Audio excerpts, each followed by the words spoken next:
আর বঙ্গবন্ধুর জন্ম না হলে মনে হয় আমরা এই স্বাধীনতা পেতাম। তাই এই দিনে শ্রদ্ধার সাথে স্মরণ করছি আমাদের সর্বকালের সর্বশ্রেষ্ঠ বাঙালি জাতির পিতা বঙ্গবন্ধু শেখ মুজিবুর রহমান। তার সাথে সাথে স্মরণ করছি ওনাটাকে বাংলার উদীয়মান ছেলেরা যারা তাদের মা বাবার ভুল ছেড়ে দিয়ে এই বাংলাকে স্বাধীন করার জন্য ঝাঁপিয়ে পড়েছিল মুক্তিযুদ্ধে, সেই মহান মুক্তিযোদ্ধাদের স্মরণ করছি।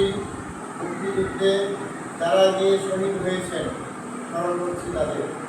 তার সাথে যে বিষয়গুলি স্মরণ না করলেই নয়, সেই বিষয়গুলি হচ্ছে এই গুলাগার পাকিস্তানিদের হাতে আমাদের মা বোনেরা ইজ্জত দিয়েছে, তাদের বীরঙ্গনাদের প্রতি শ্রদ্ধা রেখে আজকের এই অনুষ্ঠান শুরু করতে যাচ্ছে।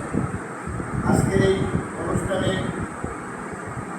আমাদের এখনকার অধিবেশনে স্বাগত বক্তব্য নিয়ে আসবেন আমাদের এক ওয়ার্ডের সাবেক মেম্বার এবং বীর মুক্তিযোদ্ধা